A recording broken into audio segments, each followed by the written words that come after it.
Okay, if you're a hammock guy, you take your emergency blanket with the reflective side,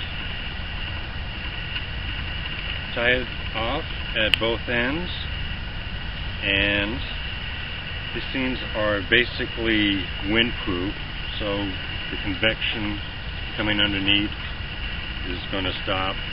Your radiant body temperature will reflect back off, keep you warmer. Now, if you put it over the top of you, keep you warm, you still have the convection of the wind underneath you. If you put it inside the hammock with the reflector side off, you know, things don't always stay the same in the hammock. You're going to slip and slide and this won't be in the same position.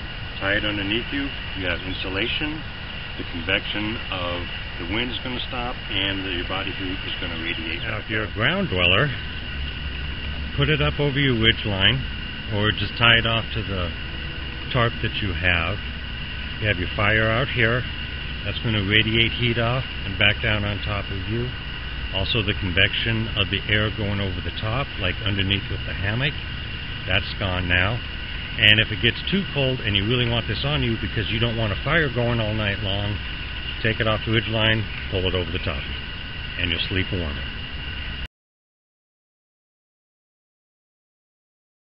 I'm not out training, I'm not out testing new gear, I'm not teaching a class, but when you go camping, you're here for a couple of nights, don't want to lug a big ice chest and stuff around.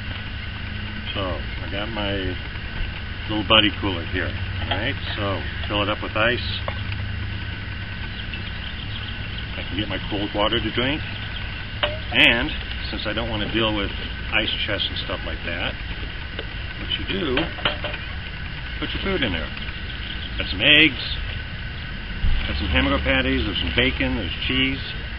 Put them in Ziploc bags. The ice in the water is not going to get to your food. The food isn't going to come out of the plastic and contaminate your water, although it might taste just as good. Okay, you put that all together. There's your handy dandy little ice chest. And as the ice melts, you got cold water.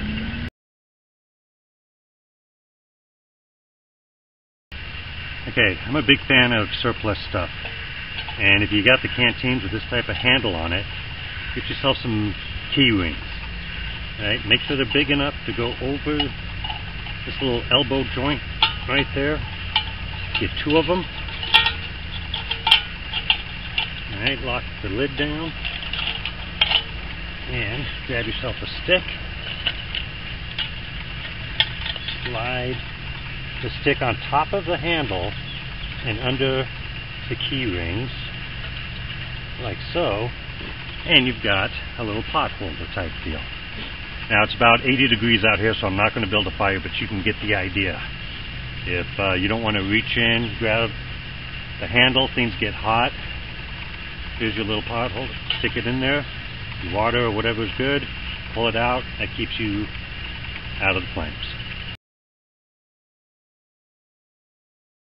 If you want to trap little animals or game, something like that, you can do snares. That takes some finesse to set up.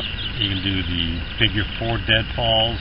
There's 3-stick deadfalls, there's 2-stick deadfalls, there's even a 1-stick deadfall. But what you can do, get yourself some of these types of rat traps. Now you have the big wooden ones also, but they're not as weather friendly as the plastic. Alright? And with those, you can actually eat the stuff off the trigger stick, the bait, without it tripping. These neat little guys, put that down, it's set. They have to physically stand or put pressure on the trigger to get to the little cup inside where the bait is. So when they step on it, bam, you got them. And with this little cup you put your bait in, like I said, they have to physically stand on this. Got 2 little holes on the sides here. Tie it off or stake it down to a tree, it's not going to go anyplace. Easy, easy, easy. With the plastic, you can clean it off good. You get blood or guts from something you just killed, wash it off, use it over and over again. The wooden ones, they're not going to last as long as this. Simple and very, very effective. And finally, knots. Most guys are as passionate about their knots as they are about their knives. You know, only theirs is the best.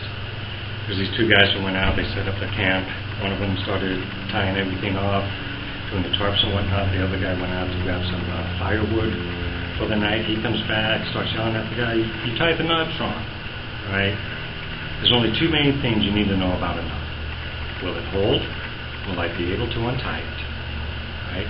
Don't get stressed out learning some new knot that you heard some guy talk about. Once in a great while, people will start talking about adjustable knots so you can tighten it up again, or tighten a line up.